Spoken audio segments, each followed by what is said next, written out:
전쟁을 알지 못하면 역사도 알 수 없다. 이야기로 만나는 토크멘터리 전쟁사. 드디어 저희가 네. 그렇게 길고 길었던 중동전의 네. 대단원의 막이 내렸습니다. 정말 길었네요. 사실 많은 분들이 좋아도 해주셨고 또 이야기도 많이 네네네. 됐고 우리도 굉장히 많이 배웠잖아요. 그거 참 다행인 게 처음부터 끝까지 그렇게 흘러갔으면 너무 지루했을 텐데 마지막에는 사실 큰 반전이 있었고 교훈도 그러니까요. 얻었고. 맞아요. 네. 저희가 얻은 바도 굉장히 많았는데 이제는 중세 전쟁사로 다시 돌아가 보도록 하겠습니다. 네. 그런데 허준 씨 저희가 네. 이 중동전 굉장히 길게 했잖아요. 네. 하기 전에 어떤 내용 했는지 기억하시나요? 중세의 끝자락을 잡고 있지 않았나라는 생각이 좀 드는데요. 네. 네. 바로 몽골. 몽골. 네. 몽골과 고려 전쟁에 대해서 저희가 그러네요. 언급을 드렸는데 이 몽골이 이제는 일본을 향해서 간다고 합니다. 오늘 그 부분에 대해서 한번 건드려 볼까 하는데요. 일본이요. 근데 사실은 몽골이 원래 이 전체를 통일하고 싶었던 건 중국 본토잖아요. 맞아요. 그리고 사실 일본을 점령한다고 해서 더 이상 갈 곳이 있는 것도 아니고 태평양을 먹고 싶었나? 참치에 눈을 떴나? 그때도 스시가 맛있었을까요? 그때도 회는 일본인들은 많이 먹었겠죠. 중국 사람들 회 안 좋아하는데 특히 몽골 사람들은 생선 싫어합니다. 아니 그 생선까지는 몰라도 참치 맛에 갔을 수도 있어요. 참치도 생선이잖아. 근데 참치는 맛이 좀 다릅니다. 여기 아주 지방층이. 제가 확실히 얘기하는데 네. 몽골 사람은 생선은 네. 최하층민이나 먹는 음식이다. 그래요. 몽골은 허준만 그냥 참치를 먹는 걸로. 난 하층민하고 그냥 참치 먹을래. 좋습니다. 왜 네. 그렇게 됐는지 미스터리한 그 문제점에 대해서 오늘 샅샅이 파헤쳐 드리도록 하겠습니다. 토크멘터리 전쟁사 시작합니다. 30년간 이어져온 처절했던 고려와 몽골의 전쟁이 끝나고 이번엔 바다 건너 일본으로 눈길을 돌리게 되는데 고려와 연합군을 결성, 일본 원정을 계획하는 몽골. 여원의 일본 원정 그 첫 번째 이야기. 자, 저희가 몽골과 고려에 대해서 얘기를 하면 사실은 마음이 찢어집니다. 무려 30년 동안 고려가 몽골에게 너무나도 괴롭힘을 많이 당했어요. 그래서 사실 우리 고려의 후손으로서는 상당히 마음이 아픈데, 근데 이 이후에는 몽골과의 관계 어땠나요? 쿠빌라이가 이제 원종하고 네네. 동맹을 맺고 충렬왕을 사위로 삼고 네. 할 때부터 벌써 일본 원정 생각하고 있었어요. 벌써. 네. 이게 또 제국하고 우리의 차이인가 봐요. 우리는 하나를 끝내고 뭘 해야지 일 끝내기 전에 뭐 벌리는 거 되게 싫어하잖아요. 네. 근데 당시 쿠빌라이는 북원하고도 싸워야 되고 남송 정벌도 해야 되고 고려도 아직 안 끝났어요. 삼별초 항쟁하고 그러는데 이 와중에 일본 원정을 또 준비를 해요. 그리고 고려에다 요구를 하죠. 일본 원정 준비 시작해라. 우리 지난번 삼별초 할 때 얘기했지만은 삼별초를 진압하려고 함대를 만든 게 아니고 일본 원정 준비하느라고 벌써 배를 만들어요. 그리고 그거를 삼별초 진압하는 데 놓고 다시 우리가 이거를 응용해서 생각을 하면은 우리가 세계 속에 우뚝 서기 위해서는 지금 최선을 다해서 매진하는 일이 있더라도 다른 곳에도 계속해서 어떻게 하면 나아갈 수 있을 것인가를 생각을 해야 되겠네요. 그렇죠. 그러니까 옛날에는 그게 맞아요. 한 우물만 팔아. 한 가지를 하고 다음 일을 해라. 저희 어릴 때만 해도 그렇게 안 하면 혼났어요. 네. 근데 지금 세상이 되고 또 멀티플레이가. 제국 마인드가 되고 보니 이게 멀티플레이 끝나기 전에 다음 일을 생각하고 그래서 다빈치가 뜨는 거죠. 근데 저희가 오프닝에서 좀 우스갯소리로 얘기하긴 했지만 왜 몽골이 일본에게 관심을 가졌을까? 아까는 뭐 우스갯소리로 참치 때문인지 스시 때문인지 뭐 이런 얘기를 네. 했지만 그냥 느낌상 몽골 입장에서는 저쪽 섬나라 일본에 대해서 정보 또한 없었을 것 같은데 왜 그쪽을 가야겠다라고 마음을 먹었을까요? 이게 이제 시작할 때부터 이러면 안 되는데 네. 사실 이게 미스테리예요. 원래 그 몽골 했을 때 몽골은 말이 갈 수 있는 데는 다 맞아요. 그거였지 않습니까? 근데 여기는 말 타고 가는 데가 아닌데. 말 타고 가긴 가지. 배 안에서 말 타고 있어요. 혹시 이런 거 아닐까요? 그때 당시에 몽골이 정보력이 조금 부족해서 일본을 건너서 태평양 쪽에는 대륙이 또 있는 줄 안 거 아니에요? 그 얘기도 원래는 있었어요. 네. 사실 몽골의 일본 원정은 마르코 폴로의 동방견문록에도 나오는데 동방경목록이요? 네. 우리 배웠잖아요. 5%의 이 경험과 15%의 소문과 80%의 뻥으로 이루어졌다는 거. 그러니까 이게 우리가 예전에 했던 뭐 지팡고라고 그 만화로도 아마 나왔을 거예요. 오. 근데 동방견문록 교수님께서 말씀하셨으니까 제가 하나 읽어드릴게요. 네. 이게 일본이 황금의 땅이라는 설을 이제 마르코 폴로의 동방견문록 159장이라고 하네요. 거기 뭐라고 나와 있냐면 궁궐은 온통 순금으로 덮여 있다. 보도 역시 순금이다. 진주 기타 재화는 말로 형용할 수가 없다. 그야말로. 근데 제가 생각하는 그야말로 이 마르코 폴로의 혼이 담긴 구라.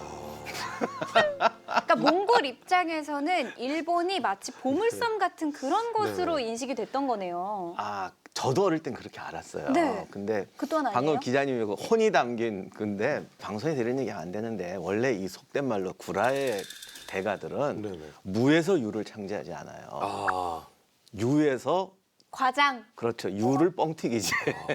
그리고 약간 붙이고.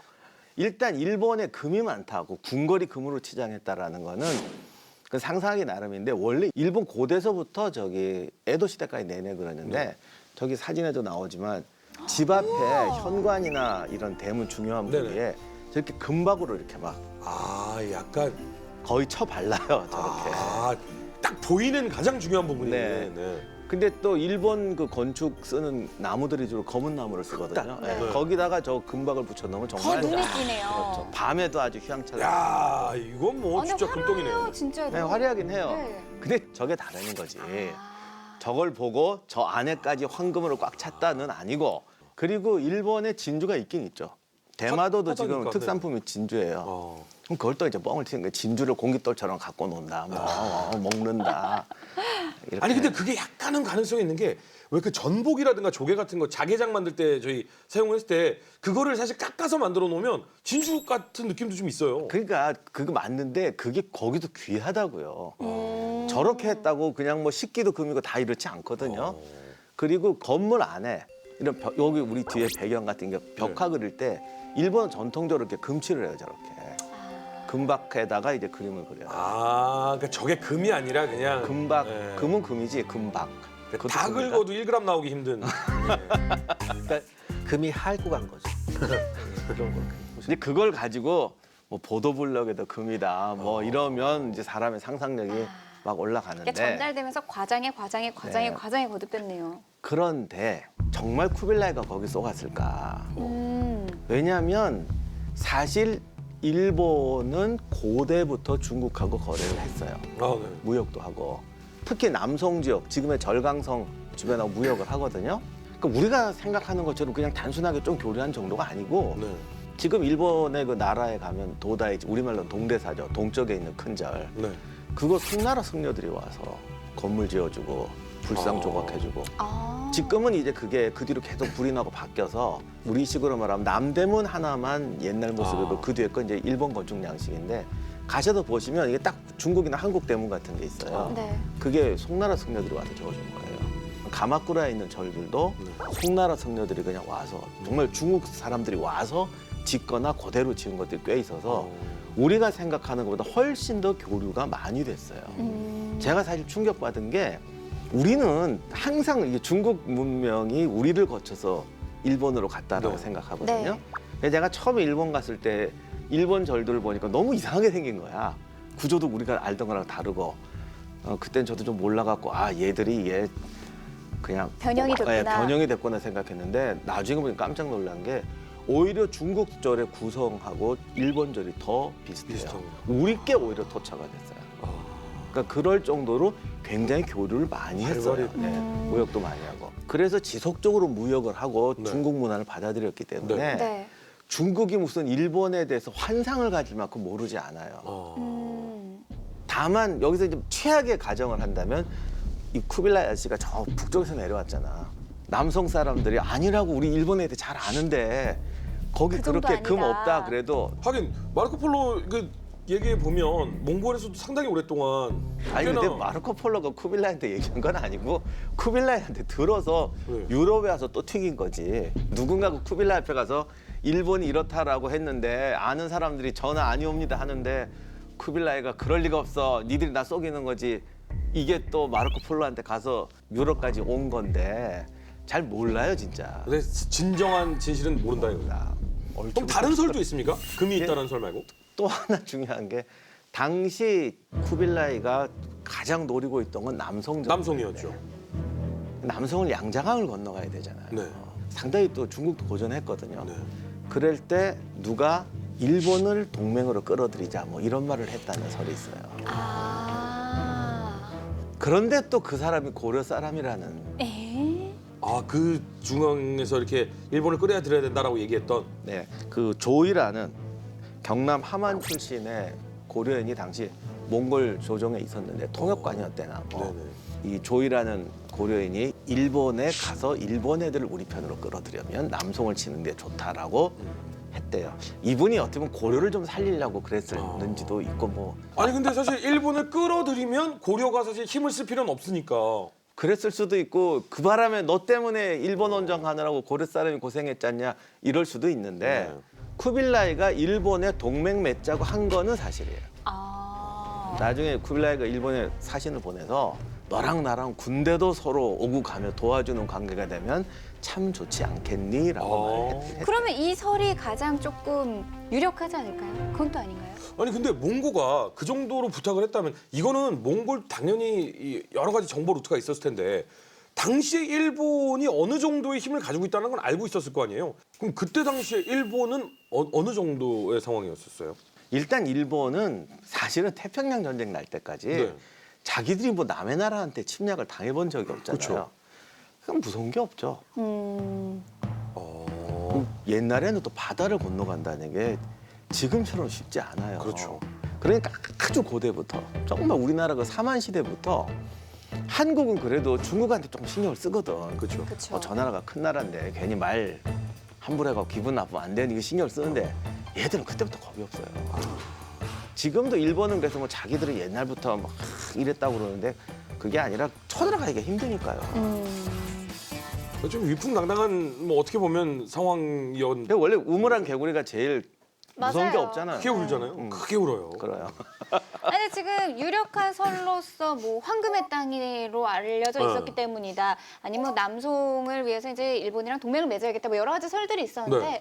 만약에 기자님이 쿠빌라이였다면 어떤 게 가장 유력하다라고 생각이 드시는지. 환상도 좀 있었던 것 같아요. 실질적으로. 왜냐하면 그쪽에서 예전에 일본을 동영국이라고 불렀대요. 동영국이라고 그렇게 네. 불렀는데 그쪽 출신, 그러니까 일본 출신의 네. 이제 무사들이 직업이 없으니까 그쪽으로 많이 왔었나 봐요. 근데 일본 사람들이 가져온 칼이나 이런 걸 보고서 이거 자기가 그동안 못 봤던 타입의 그런 무기고 써보니까 의외로 쓸만하더라. 그래서 좀 그런 얘기도 좀 있었다고 하더라고요. 근데 가끔 왜 타임머신이라든가 뭐 타임슬립이 돼서 과거에 가서 꼭 물어보고 싶었다 막 이런 거 하잖아요. 네. 가서 딱 물어봤더니 쿠빌라이가 앉아있다가 그냥 그냥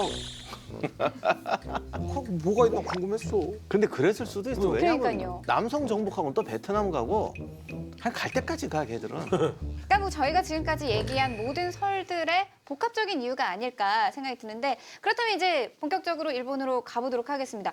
이 상황에서 쿠빌라이가 좀 군대를 모아서 일본으로 가나요, 기자님? 일단은 그래도 이제 예전에 그 유목민족은 아니잖아요. 이젠 제국을 이뤘으니까 네.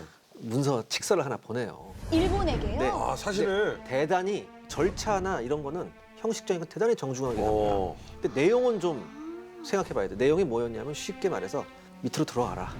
아니면 재미없다. 이런 식으로 보냅니다.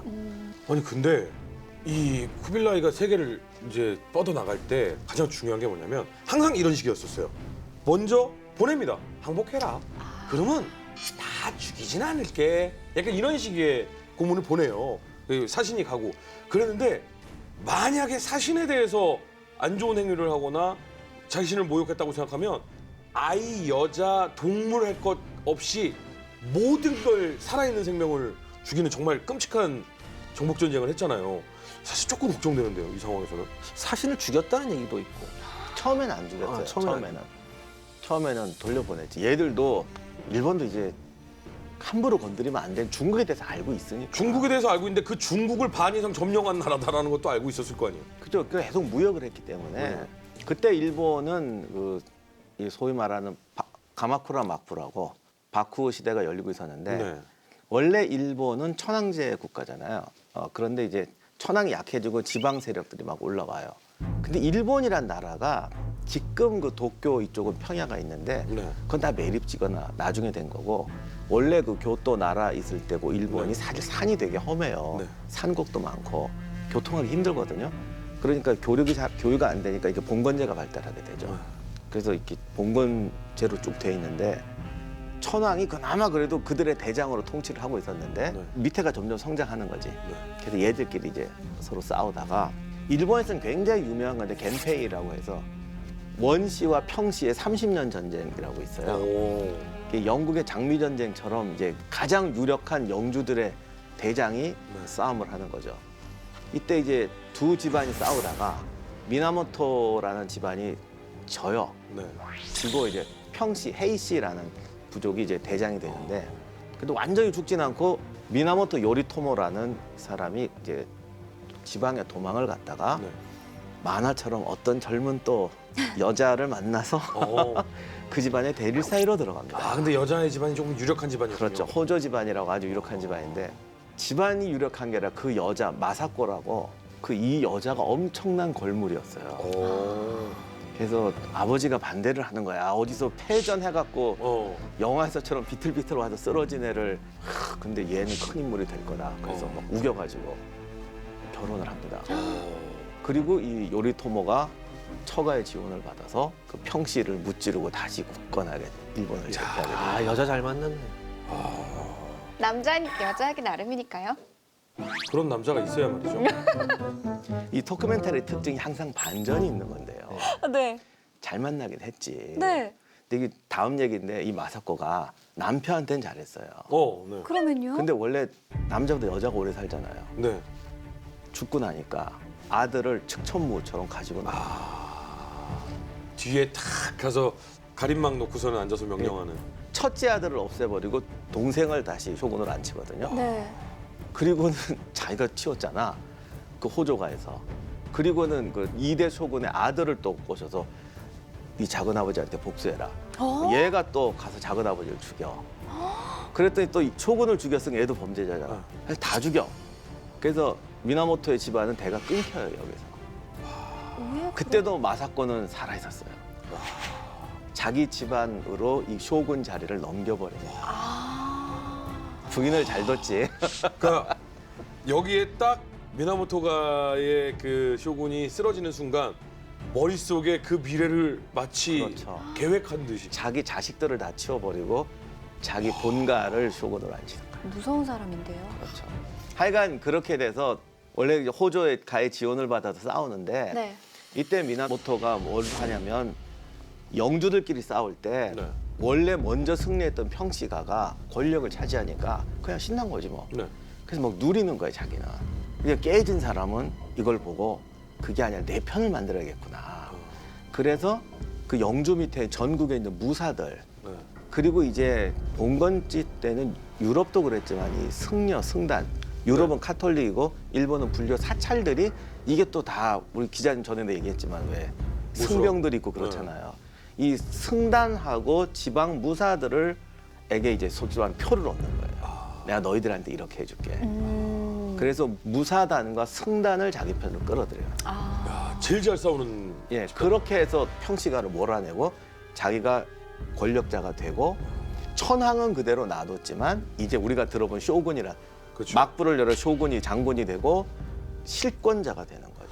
아, 그런 거 보면은 일본은 이때부터 이 수순이네요. 지금도 천황이 있지만 그렇죠. 총리가 가장 파워가 있듯이 예전부터 그렇게 해왔네요. 이게 좀 설명이 길지만 이 우리 다음에 전국 시대를 해야 되잖아요. 네. 일본 전국 시대 할 때 나오는 게 사무라이와 지방 무사들인데 이 무사들이 사회 계층으로 성장하고 힘을 가지는 게 가마쿠라 바쿠에서 시작된 거예요.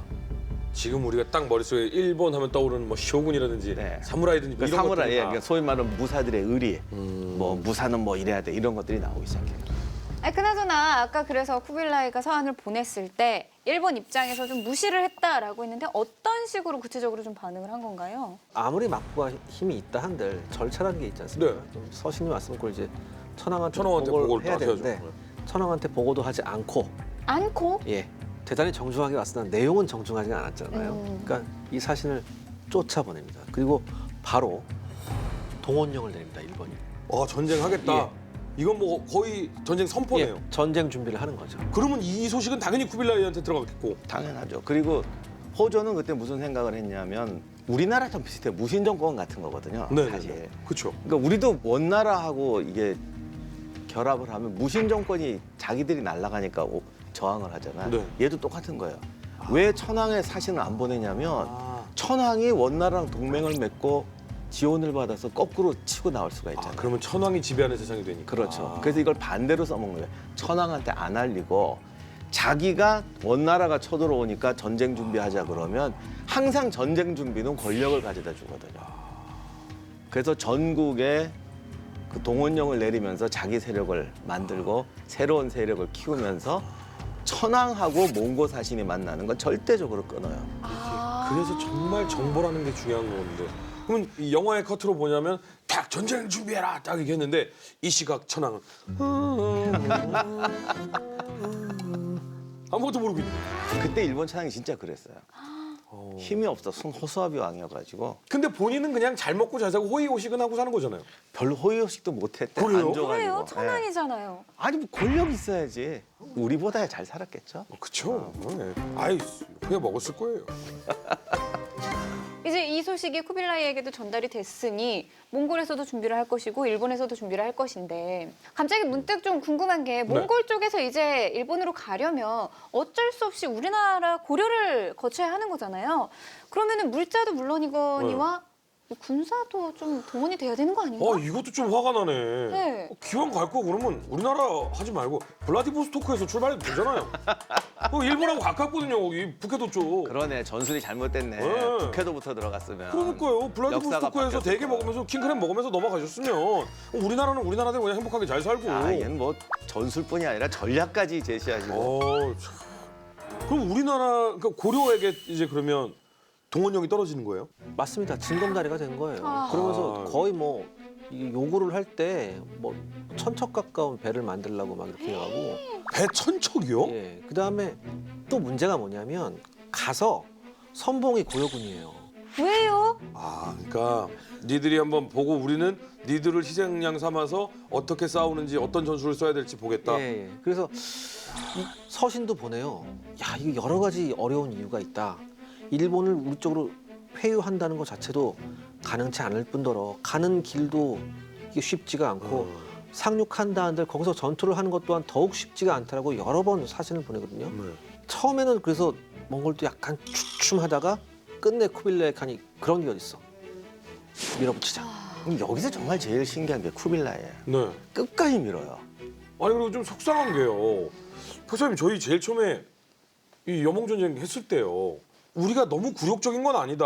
이 막내딸도 소중히 여기는 막내딸도 보내고 거의 형제 동생이지만 형제 국가로 이정을 했다라고 했는데 이거 너무 막 나가는 거 아닌가요? 아, 국제 관계에서 착한 게 어딨어. 그렇게 투자했으면 속셈이 다 있는 거지. 그래서 쿠빌라이가 고려를 얻을 때 속셈이 여러 가지가 있는데 북원하고 전쟁에 도움이 될 거다도 있고 네. 벌써 이때부터 일본 원정 생각했을 거다. 근데 이제 그렇다면 어쩔 수 없잖아요. 이게 뭐 말 안 듣고 버틴다 그러면 다시 여몽전쟁의 시작, 끔찍한 전쟁의 시작인데 어쩔 수 없이 그러면 쿠빌라이의 의견을 들어야 되는데 그럼 어쩔 수 없이 전쟁을 하게 된다면 고려에도 뭔가는 이익이 있어야 되지 않을까라는 생각이 드는데 고려 입장은 어땠나요 이 전쟁에 그러니까 대해? 그게 이제 이걸 말 잘못하면 이제 오해할 수도 있겠지만은 네. 아무리 이게 무슨 폭력적인 군대라 뭐 국가라 그래도 누군가를 동원할 때는 다 이익을 주는 거거든요. 네. 그리고 몽고군은 사실은 병력이 적잖아. 우리 지난번에 네. 저기 징기스칸 얘기할 때도 그랬지만 그래서 현지 병력을 많이 써요. 전쟁을 해서 항복하면 자기네 군대를 편입을 하고 그것도 수준도 봐. 얘들 잘 싸우던데. 그러면 대우를 해서 A급 부대로 편성을 하고 이것들 뭐 형편없네. 그럼 그냥 죽이거나 저기 사육 부대로나 쓰거나 이런 식으로 하거든요. 근데 이제 우리나라 기록에 그게 없어요. 쿠빌라이도 너희가 일본 원정에 참여하면 뭐 해줄게 라는 걸 분명히 했겠지. 근데 이제 우리 역사는 기본적으로 그래서 우리가 평화를 사랑하는 민족이어서 그런지 모르지만 그런 거에 대한 기록은 하나도 안 남겨놨어요. 일본을 점령하면 우리나라가 동쪽으로 해서 싹 그거를 점령하고 우리나라가 형제의 나라로서 여기를 다 점령 관리해라 뭐 이렇게. 그러니까 뭔가 그 흥정하는 게 있었겠죠. 이런 게 그냥 있으니까 있었겠죠. 가능하다는 그러니까 거죠. 우리는 기본적으로 외국에 대해서 전쟁한다는 걸 고려나 조선이나 다 좋아하지 않고 네. 그리고 거짓말은 아닌 게 전쟁하려면 어쨌든 고통이 따르잖아요. 맞죠. 그러니까 그때 몽고가 요구한 게 8,000명의 군대와 15,000명의 뱃사권 그다음에 뭐 천척의 배 이런 건데 그거를 짓고 하려니까 백성들이 고생할 거 아니에요. 엄청나죠. 그리고 그때는 임금을 주고 부리는 게 아니에요. 네. 왜 이걸 고생이라고 그러냐면 요즘 같으면 반대로 특수가 될 수도 있어요. 그쵸, 그 그쵸. 월남전 특수처럼. 아, 근데 이때는 잡아서 그냥 일 시키는 거거든. 그러니까 백성들은 고통스럽고 힘든 거야. 그렇죠. 그리고 그러니까- 자기 집안의 농사는 못 지니까 그렇죠. 또 그러니까 또 이제 기아에 힘든 거니까 이제 그 얘기만 하는데 음. 몽고 입장에서는 뭔가를 거래를 했을 수도 했겠지. 그리고 아. 그리고 우리만 동원한 게 아니라 여진족도 오고 막 그래요. 그래서 이런 게 있었는데 아마 이게 기록에 남질 않은 것 같아요. 생각하면 할수록 화가 조금 나네요. 자기 혼자 가면 될 것을. 일단 자이든 타이든 간에 여몽연합군이 결성이 됐고요. 이렇게 해서 일본 정벌에 가기 시작을 합니다. 일단 과연 여몽연합군은 어떤 무기를 갖고 일본으로 찾아갔을지 무기고 먼저 만나보시죠.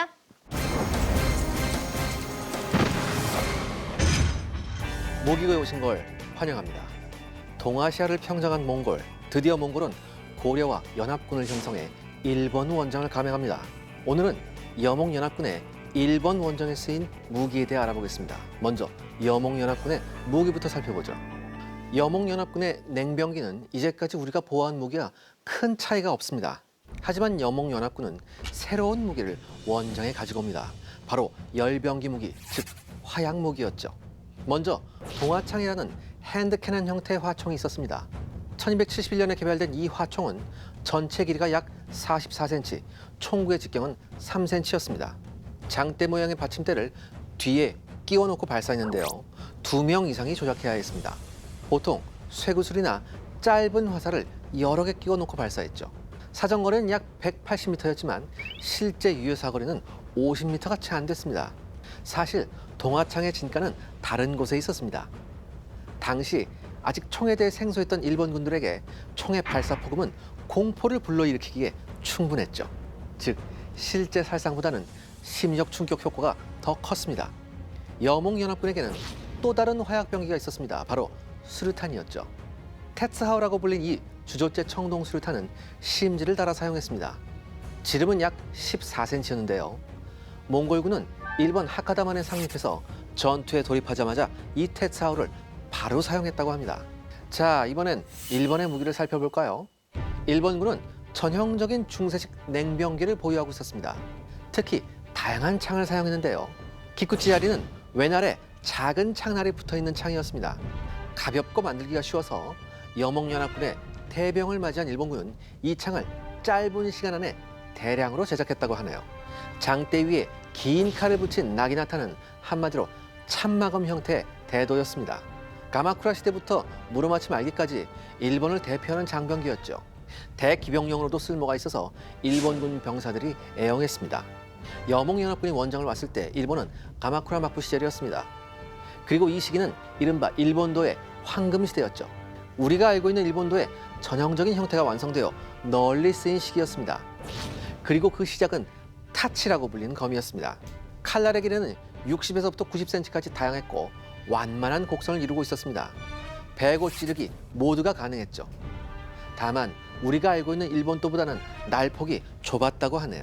우치 카타나는 우리가 알고 있는 전형적인 형태의 일본도입니다. 타치에 비해 도신의 폭이 넓어져서 더욱 강력한 힘을 발휘했습니다. 의외로 칼날의 길이는 70cm 안쪽이었습니다. 사실 가마쿠라 막부 시절의 카타나는 하급 무사들이 쓰던 무기였습니다. 주로 보병들이 허리에 꽂고 뛰어다녔죠. 따라서 전장을 뛰어다니기에 적합한 크기로 타치에 비해 짧았습니다. 하지만 곧 사용하기 편리한 카타나는 대세가 되었죠. 무로마치 막부 시절부터 카타나는 일본도의 표준이 됩니다. 일본은 고세이키라는 합성공을 썼습니다. 나무와 대나무를 조합한 활이었죠. 일본은 우리나라나 스텝 지역의 활 같은 복합공을 쓰기 어려운 기후였습니다. 따라서 서로 다른 재질의 나무를 합성했었죠.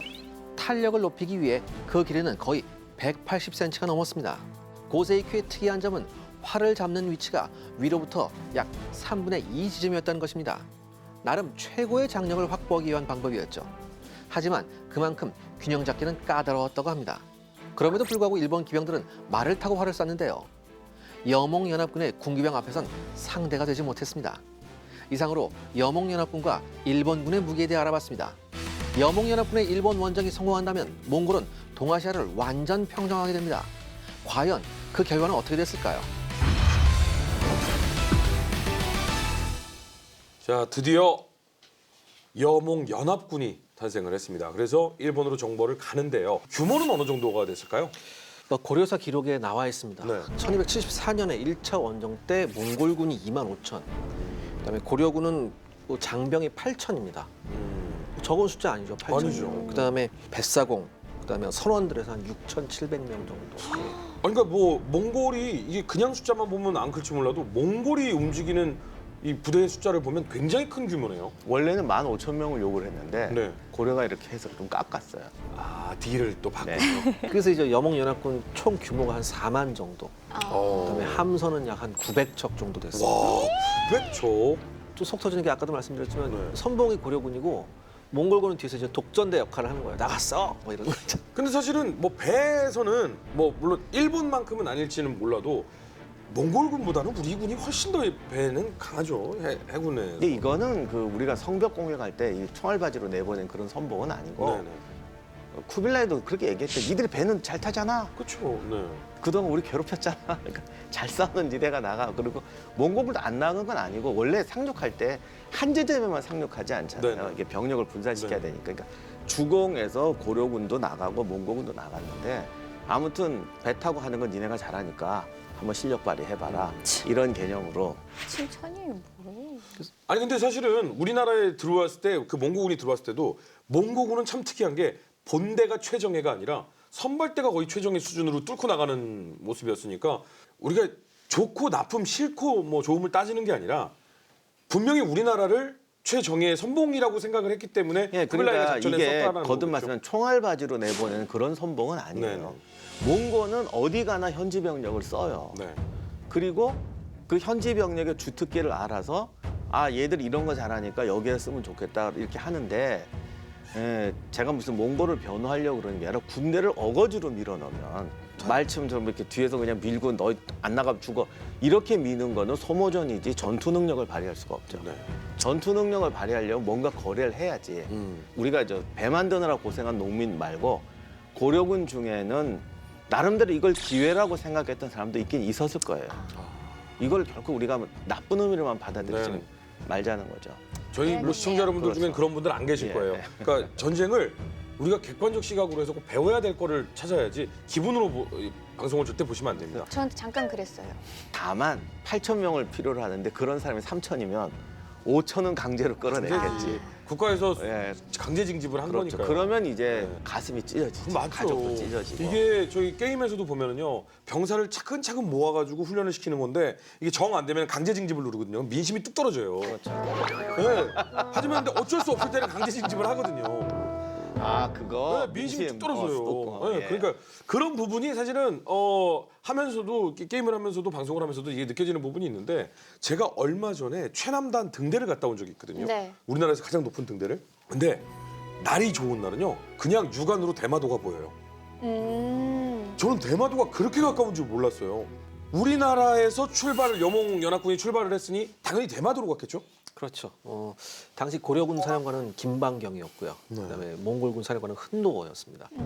이제 합천에서 출발해서 말씀하신 그 대마도로 갔는데 이 대마도에서 아주 뭐 간단하게 일본군을 아 격파합니다. 그래요? 예, 대마도가 꽤 큰 섬이잖아요. 그 상대가 안 됐다고 하네요. 어... 정말 상대가 안 되게 잘 싸웠다고. 원래 그 한국에서 일본에 가나 일본 한국에 오나 제일 표준 코스가 대마도 이끼 하카다 이 네. 라인이에요. 아. 근데 저게 사실 사연이 있는데 네, 옛날 배는 좋게 말하면 항해고 네. 솔직히 말하면 떠내려가는 거죠. 그죠. 바람에 밀려가고 해류에 밀려가고. 약간 큰 나룻배 같은. 예. 그래서 왜 마산에 쓰냐면 마산에서 실려 나가면요 대마도 중간에 딱 걸려요. 아. 그 정도 위험성은 없지만 만약에 저 비껴 나가서 절로 간다면 태평양으로 갈 수도 태평양으로 있는 떠내려가요. 거잖아요. 그래서 병 같은 거 띄우면 대마도 중턱에 딱 걸린대. 그래서 대마도가 중요한 거예요. 그 저는 좀 궁금했거든요. 몽고 같은 경우에 견고한 평양성 막 이렇게 있으면 난 몰라 하고서 그냥 한양으로 내려왔었잖아요. 그런 것처럼 그냥 직접 가면 되지 왜 걸치나 했더니 어쩔 수 없이 거기에 서야 되는군요. 그리고 저기 하루 정도 옛날 배들은 하루 이틀 항해 잘 못해요. 저기 폭풍 같은 걸 치니까. 아, 그래서 딱 대마도 걸리고 이끼 밟고 지금의 후쿠오카로 들어가는 거예요. 대마도는 섬은 그래도 좀 있어 보이지만 네. 사람 살 수 있는 데가 정말 없어요. 아, 그래요? 거기 낚시가 잘 되거든요. 그래서 많은 분들이 낚시를 하러 가지고 월척을 잡아가지고 회를 해 먹거든요. 낚시할 만한 데는 있어. 절벽 끝에 안전되니까. 네네. 사람 살 땅이 정말 없어요. 진짜. 야, 아니 그러면은 그때 당시에 여몽연합군이랑 일본군의 전투력은 좀 어느 정도였던 거예요? 일본군은 그때 당시에는 아직까지 그 무사도 뭐 이런 게 있어서 1대1 전투를 선호했고 아하. 대신 몽골군 같은 경우나 우리는 고려군 같은 전략 경우는 전술. 조직적인 싸움에 능하죠. 그러니까 당시 일본은 이게 이렇게 지역이 쪼개져 있으니까 대개 그 무사들은 전국적인 전투를 하는 게 아니고 네. 지역에서 하는 거거든요. 네. 그러니까 이게 또 걔들은 싸움에 나가면 그러니까 그 우리가 볼 때 되게 유치한 거예요. 누가 먼저 활을 쐈냐, 뭐 누가 먼저 창을 질렀냐. 왜냐면 동네가 조그마니까 돌아와서 이제 평생 무용담 하는 거야. 근데 큰 사단 규모 전투에서 돌아와서 누가 먼저 총 쐈어 이런 거 누가 해? 그렇죠. 근데 이제 야 하고 달려나가는데 몽골군은 수류탄을 던져요. 이 당시에 수류탄이 있었거든요. 수류탄이 있었다고요? 예. 청동도에 수류탄이 있었어요. 어, 근데 이걸 한 번도 이게 폭음을 들어보지 못했었거든요. 일본군들이. 엄청나죠. 놀라죠. 혼비백산하는 거예요. 이게 뭐 하늘이 무너지는 거지. 그 기록이 있습니다. 이제 어. 일본 사료의 8번 우동기에 따르면 이런 기록이 있습니다. 몽골군은 큰 복과층을 두들겨 신호했는데 그 소리가 엄청나서 일본 말들이 미쳐 날뛰었다. 이게 진짜구나. 왜냐면 그들은 수류탄이나 뭐 이런 소리, 화약의 소리를 모르니까 예. 큰 북과 징이라고 예, 표현했네요. 그렇게 표현한 거예요. 그다음에 화살을 비워도 쏘는 데다가 창이 길고 갑옷도 빈틈이 없다. 전투 대응을 갖추고 있다가 적이 공격해오면 중앙을 열어 몰아넣은 다음 양단으로 포위하며 물질렀다. 전형적인 전술. 그러니까 일본군이 칼을 들고 뛰쳐올 때 문을 열어주니까 글로 뛰쳐 네. 들어가고 닫고. 여기서도 한번 망구다이 비슷한 걸 한번 썼나 보죠. 그러니까 얘들은 기본적으로 1대1 싸움이니까 동네 패싸움을 해버릇해가지고 이런 전술 전투를 안 해본 거예요. 아까도 말했지만 나 누구야 그러면 내가 하고 나면 쟤도 하겠지 그러는데 막 쏘고 덮치니까 이거 뭐야 이렇게 되는 거야. 아, 경험 부족. 아니 근데 이거는 방금 말씀하신 거는 일본의 기록인 거잖아요. 우리 고려군의 기록도 분명히 있었을 것 같은데요. 고려사 기록도 있습니다. 이렇게 나와 있죠. 왜군이 몰려와서 장검이 좌우에서 번뜩였으나 김방경은 심어놓은 나무 마냥 조금도 물러서지 않았다.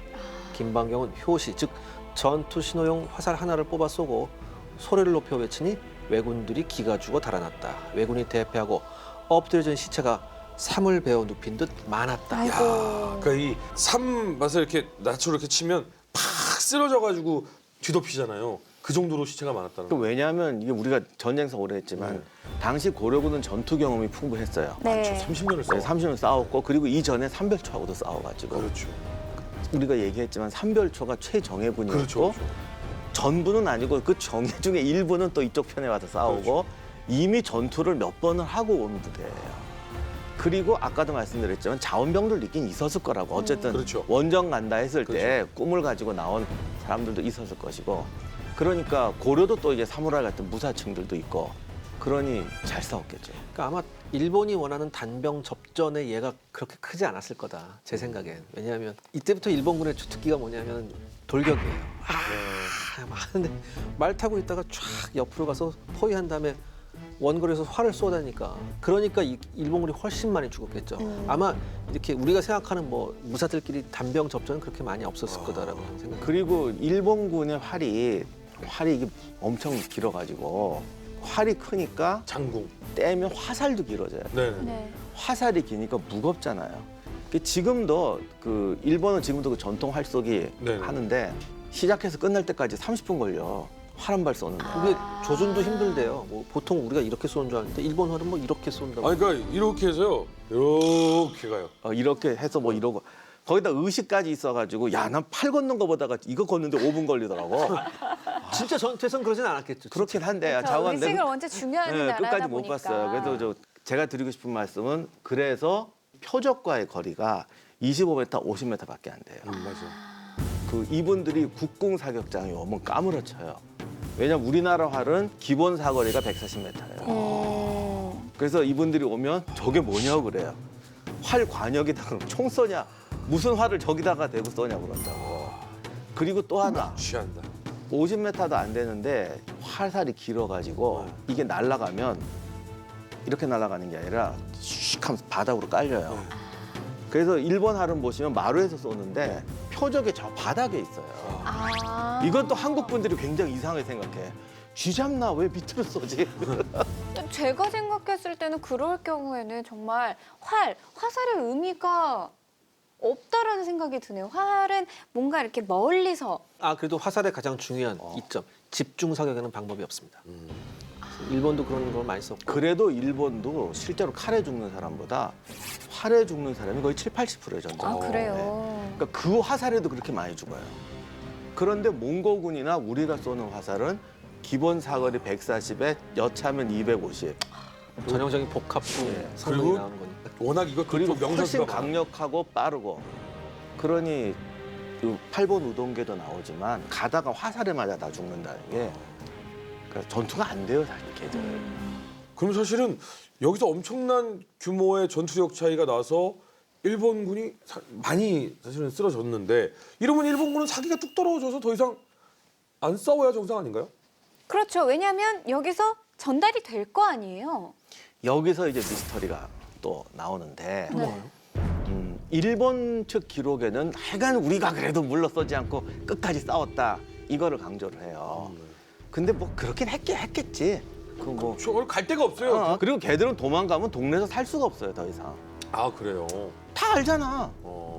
그 마을에서 평소에 칼 차고 폼 잡던 애들이 우리 유럽 중세 얘기할 때 했잖아요. 기사가 도망가면 그냥 그다음부터는 고향에서 안 쳐줘요. 평생- 딴 주인한테 가지, 딴 주인한테. 그런데 이제 기록이 어떻게 돼 있냐면 그날 밤까지 어쨌든 일본군도 맹렬하게 싸우고 큰 전투를 했는데 이날 몽고군 혼도가 이상한 의견을 제시하죠. 어떤 의견이요? 그만 싸우자. 뭐요? 여기서 이제 표현이 이렇게 돼요. 우리가 내려서 용감하게 싸웠다. 그렇게 하루 동안 처절하게 싸웠는데도 요거밖에 달성을 못했다. 그러니 철수하면 어떻겠냐. 애들이 지쳤다. 막 이런 얘기해요. 스파이 아니에요.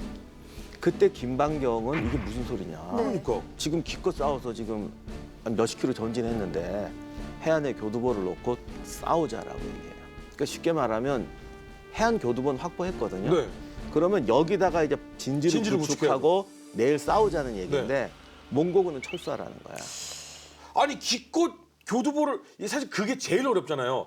해안에 상륙해서 교두보를 마련하는 게 가장 어려운 일인데 그거를 했는데 그 이점을 버리고선 퇴각을 하자고 한다고요? 그렇죠. 근데 이거를 일본 사람들은 우리가 용감하게 싸웠기. 비록 저도 용감하게 싸웠기 때문에 얘들이 질린 거다. 야, 이거 우리가 압도적으로 밀었는데도 쟤들이 굴하지 않고 싸우니 저거 다 싸우려면 힘들다. 그리고 밤에 저 무시무시한 놈들이 칼 들고 덮치면 어떡하냐. 이게 무서워서 배에서 자자. 그래서 병력을 뒤로 뺐다라고 일본 사람들은 이렇게 해석하고 싶어 해요. 네. 말이 안 되잖아요. 예, 근데 네. 제가 볼 땐 그게 아니고 네. 애들이 하기 싫었던 거야. 싸울 마음이 그러니까 칸의 명령이니까 왔지 싸울 마음 자체는 없는 거구나. 그렇죠. 그래서 오히려 고려군은 내려가 싸우자고 한 게 시켜서 했더니 어떻게 왔잖아. 그럼요. 그렇죠. 그리고 한국은 어차피 거기랑 가까워요. 각자의 동상이몽이 있잖아. 지금 그럼요. 올라가서 지금 배고파서 와가지고 저기를 싹 털어가지고 우리가 이런 생각했을 거라고요. 차라리 이거 먹자. 이거 기가 좋아. 이렇게 배 만들어서 왔는데 이거 정복하자. 이런 얘기하면 이제 그동안 우리는 이런 생각을 안 했기 때문에 자꾸 안 좋게 생각하는데 충분히 그런 생각 했을 거. 그게 정상 아니야? 그리고 그건 나쁜 생각이 아닌 게요. 아니 왜 이 시대에는 당연히 그런 전쟁을 하던 시대인데 그러면 그 엄청난 인원을 데리고 와서 집에 농사도 못 짓고 전쟁 준비를 몇 개월간 해가지고 왔으면 이제 집에는 쌀도 없어요. 이제 그리고- 가서 거기에 있는 쌀을 뺏어오는 수밖에 없는 아니 거예요. 애초에 목표가 있었었잖아요. 그렇죠. 네. 그러니까 우리가 이스라엘 경험도 했지만 이스라엘도 그렇게 하니까 우리도 점령하지 이렇게 가잖아. 우리도 딱 놓고. 고려도 마찬가지 30년 동안 침략을 당하면 사람이 이상한 거야. 침략이 나쁘다가 아니라 우리도 우리도 하자 이렇게 된다니까. 그러니까 당하지 말고 우리는 하자. 그렇죠. 네. 그게 어떻게 보면 인지상정이에요. 근데 어찌됐든 지금 내용을 보면 대마도의 전투는 압도적인 여몽연합군의 승리였단 말이죠. 그랬는데 퇴각을 하자는 말은 사실은 저항이 극렬했다라는 말로는 이해가 안 가는데 몽골군 자체가 칸의 명령을 들었을 뿐이지 일본을 점령하고 싶은 마음이 없었다라면 어느 정도 이해가 가는 대목이네요. 그런데 여기서 또 불행이 한 번 와요. 아 뭐예요? 결정적인 불행이. 네. 다음 이야기. 대마도와 이큐섬 전투에서 일본군을 격파한 여몽 연합군. 그러나 갑자기 퇴각을 외치는 몽골군과 생각지도 못한 불운으로 1차 원정은 실패로 돌아가는데 여원의 일본 원정 그 두 번째 이야기. 다시 한번 쿠빌라이 칸이 2배로 준비해라. 이런 명령이 내려옵니다. 총 병력 10만. 우와, 하여튼 이쪽은 단위가 달라 맨날. 쉽게 말해서 노르만디 상륙작전 이전까지 그 유례가 없는 대규모 상륙작전. 이 정도 무적 함대에도 유천놀이지. 군인뿐만 아니고 주민들까지 몽골군 특유의 학살을 살아있는 생명체는 하나도 남기지 않고 전부 다 죽여. 죽이면 정복이 안 되잖아요. 항복을 해줘야 되거든. 근데 끝까지 싸우는 걸 봤을 때는 정복하기가 쉽지가 않겠구나. 이제 그날 밤에 또 한 번 이제 운명의 일이 벌어지죠. 뭐 일본이 기습을 하나요? 이게 뭐 하는 거예요? 이렇게 허무할 수가 있어요?